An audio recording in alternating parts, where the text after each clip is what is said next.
Thank you. Boy, that video, that's me, but I didn't lose any weight. My wife's been a vegetarian since college, and that's been a few years, so. Simplicity, wow, we're talking about simplicity all day long. You know what? It's actually kind of a complex subject. As a metaphor for that, I brought something to show you. People have been using fire for 200,000 years. We have archaeological evidence, paleontological evidence, of people using fire before we were the same species we are now. Homo erectus probably used fire. We don't know if they created their own fire or whether they just used fire that they found naturally. Well, here's one of the most primitive ways that we know that people have been making fire for thousands and thousands of years. This is a flint. It's a really hard piece of stone. It's naturally found all different parts of the world. It's pretty easy to tell. It's nice and smooth and shiny. This is a piece of steel, so I am cheating. But two pieces of flint works the same way. You hit them, you get sparks. How simple is that? There's a rock. I've got to hit two rocks together, and I'm going to make fire. Pretty amazing. Has anybody ever tried to do that? Yeah, not easy. You try to get that spark onto something that's highly flammable. Char cloth works really well. Cotton cloth that's already been slightly burned. It catches that flame, and then you put it into a bird's nest of material, and you blow on it, and you do this, and you try to get that fire to go, and you get it into a fire lane. If you're lucky, you don't die of cold. So we developed better methods, didn't we? Here is a man-made flint. It's chemicals all processed and put together. Here's another piece of steel. Ooh, bigger spark. Yeah, now we get an easier way to make a fire. But this had to be processed. Somebody made this. So what do we use these days? We use one of these, all right? Funny story. I do bird shows for kids a lot with hawks and falcons. I was at a Cub Scout meeting, and before the meeting, I was talking to a kid who's about to become a Boy Scout. And I said, oh, be careful about the Boy Scout curse. He said, well, what's that? I said, be prepared. And I reached in my pocket, I pulled out a pocket knife and a lighter, and I said, I don't smoke, but I always have to have a lighter with me in case I have to build a fire for an emergency. And his dad started laughing and pulled out a pocket knife and a lighter, and he said, I don't smoke either. So, it's got a little flint in it, it's got a little man-made flint, and it's got a little piece of steel, and it's got fuel. So now make that fire. This is a complex machine. This has got, well, okay, it's a simple machine, but it's got, different moving parts. It's got plastic that had to be made with chemicals. It's got fuel in it. All these things. This is a complicated thing to have, as opposed to two rocks. And yet, if you're going to start a fire, the lighter is the simpler way to do it, isn't it?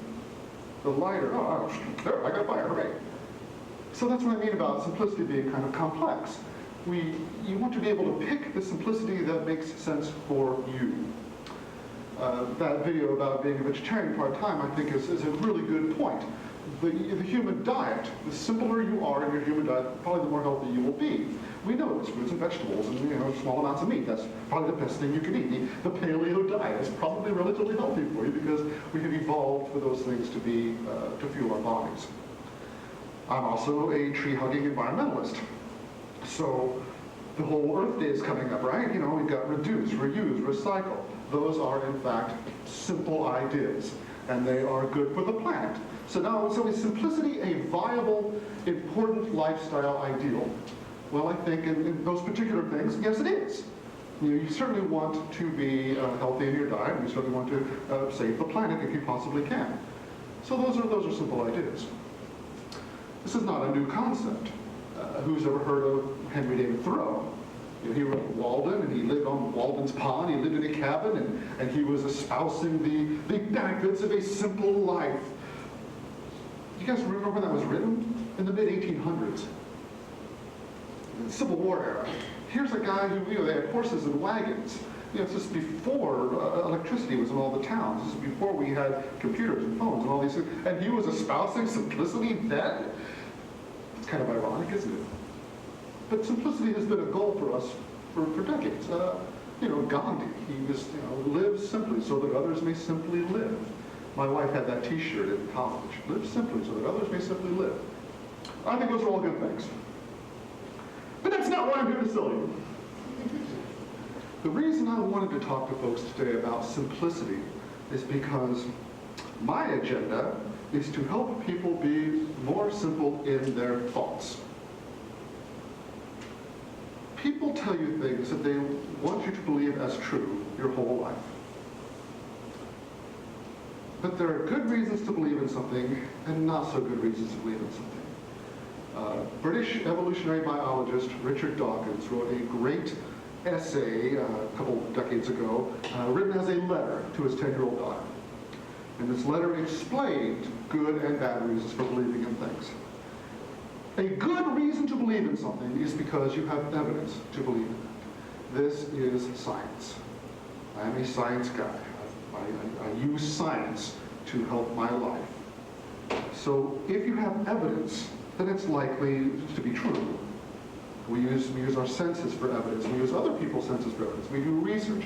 We use the scientific method. And these are how we decide whether something is true or not. There are worse ways to believe in something, worse reasons to believe in something. Number one being tradition. If we believe in something simply because the people before us believed that same thing, but there is no evidence for that, personally, I don't think that's a very good reason to believe in that. Now, am I saying that tradition is bad? No, of course not, because tradition is a lot of fun. But it is a good reason to believe something. No. If there's no evidence, then we're only believing it because the people before us believe that, and the people before them believe that. And by the way, there's probably evolutionary reasons for this. We are designed to believe in things that are true. Schumer from the Skeptic Society down in Florida, he wrote this article about, well, let's see, if you're an Australopithecine in Africa, and you're trying to survive, and the bush next to you moves, it could be the wind, or it could be a leopard. If it's a leopard, and you don't do anything about it, you're going to die. Therefore, you're not going to pass on your genes, are you? But if it's just the wind, and you still run away, you survive, even though there was nothing there that was dangerous. So it behooves us to believe things that aren't necessarily true. So we're designed for this, millions of years. It's a good survival strategy. To this day, in developmental biology, we know that when children are very young, their brains are made to absorb things that they will remember their entire lives. This is very important. We are a highly social primate. We live in social groups, therefore we need to have communication skills. Our brain is developed for this. Language is something we cannot do without tradition. You know, no German is not any worse than Spanish, or Spanish is not any worse than English. They're all perfectly legitimate languages. The only reason we use them is because of where we grew up, because of tradition. But we have to be able to do that. As a social species, we need to be able to communicate. So our brains develop this. We want these things to happen. We have to have them. Well, during that time when you're learning language, you're also learning what religion your parents happen to be into. You're also learning all sorts of superstitions. And we keep those, and then our brain has developed that. So that's fine. I mean, that's, we're developing this. Why is this a problem? Well, everybody who tells you something has an agenda, right? So do I. My agenda is, when you guys, you young guys, in a couple of years you're going to be voting, right? And when if you believe anything that anybody will tell you, then you'll vote for people who believe all kinds of weird things. And those people that you vote for are going to make laws that are going to affect me. So I want you to be critical in your thinking skills. I want you to be skeptical. I want you to be logical. Because if you use science and logic and good thinking, then you are more likely to make better choices, which will affect all of our society. A recent Gallup poll shows that 4 out of 3 Americans believe in something paranormal. I'm not saying that 75% of Americans believe in all these things. For instance, about 47% of Americans believe in ESP. There's absolutely no evidence for this. It's a fun thing to think about, but there's no evidence whatsoever that ESP has ever existed or ever will. But half Americans believe that. Almost half of Americans believe in haunted houses. Again, there's no evidence for this. 20-some odd percent of people believe in astrology. Again, all these things, there's absolutely no evidence for any of these things to exist. So you have 20% here, 30% there, but of all those paranormal things, most people you meet are going to believe in one of them. As a counterpoint, every time you go to a Chinese restaurant, you see the placemat that's got the Chinese astrology on it. Guess what? In China, about 94% of the people who live in China believe that astrology is a bunch of hooey. But Americans, for some reason, we really like to hold on to these things that are simply not true. That there's no evidence whatsoever for these things to be true. And if you will fall for that, you'll fall for anything.